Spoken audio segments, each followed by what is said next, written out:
A German warship has set sail for the Red Sea to join an international mission to secure shipping in the region.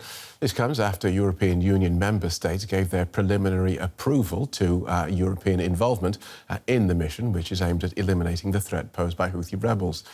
The group has been launching rocket and drone attacks in the Red Sea and the Gulf of Aden. The Houthis say they fire at ships in solidarity with Palestinians in Gaza. The Houthi rocket and drone attacks are disrupting one of the world's busiest cargo routes through the Red Sea and the Gulf of Aden, raising worries of damage to the world economy. US and UK warships have been firing back, with attacks on Houthi positions, trying to destroy their ability to threaten shipping in the area. Now Germany aims to contribute to the mission to help secure the Red Sea, sending this frigate, the Hessen, with over 200 crew on board. The Hessen is equipped with advanced anti-aircraft and anti-missile systems and will help in aerial defence. The US, the UK, France and Italy already have warships in the region. The Hessen must make its way from all the way up here, the German port of Wilhelmshaven on the North Sea, to join them. So far, all attacks on Houthi military sites have been carried out by the US and UK. The EU ships are meant to intercept attacks, but not take part in the assaults on Houthi positions on land. But even as the other warships in the area wait for the Hessen, the German government still needs an official mandate to participate in the mission. Both the European Union and Germany's parliament must give their approval. Here to guide us through this story are Simon Young in Berlin and Lucia Schulten in Brussels. Welcome both. Let's start with you, Lucia. What is the EU's stated objective of this mission? Yeah, in one word, it is to protect merchant vessels or trade ships that want to cross the Red Sea. You can already see by the name that they're choosing for this mission. It is Aspides, which means shield in Greek, that the goal is to protect these ships.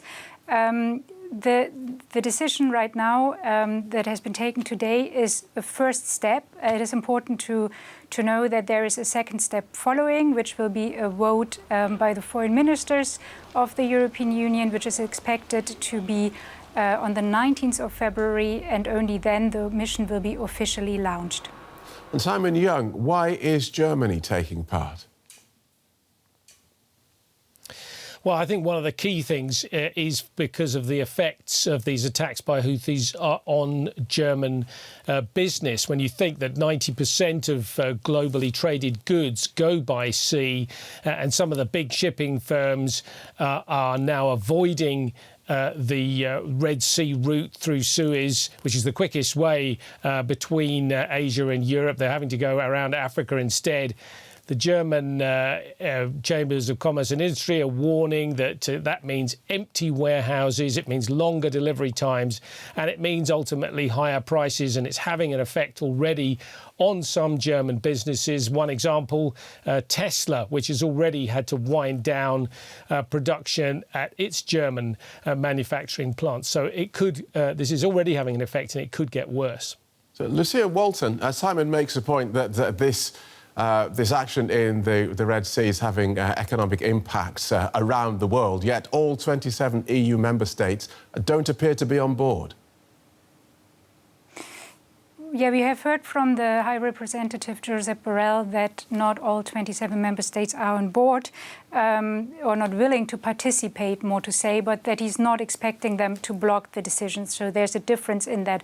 What you have to also take into consideration there is that you need a certain equipment to be part of this mission, because you need a frigate, you need naval military assets, and not every country in the European Union itself is has a marine, is a naval power, so to say. There are quite some countries which are landlocked, so that might be part of the explanation why not everyone there is on board. We have heard from some countries that they're interested in joining, for example, Italy, but also France, Germany, of course. So you have to see that a bit in that context, that not everyone has these powers, and I think that gives it away why the member states are taking their decisions. But as I've said, we will have to also wait a bit longer to really see, wait for the 19th of February to see if the vote passes. And then also at a later stage, the member states will really make their pledges and say what they're going to contribute to the Red Sea mission. And it is on a voluntary base. OK, Lucia Schulten in Brussels, Simon Young in Berlin. Thank you both.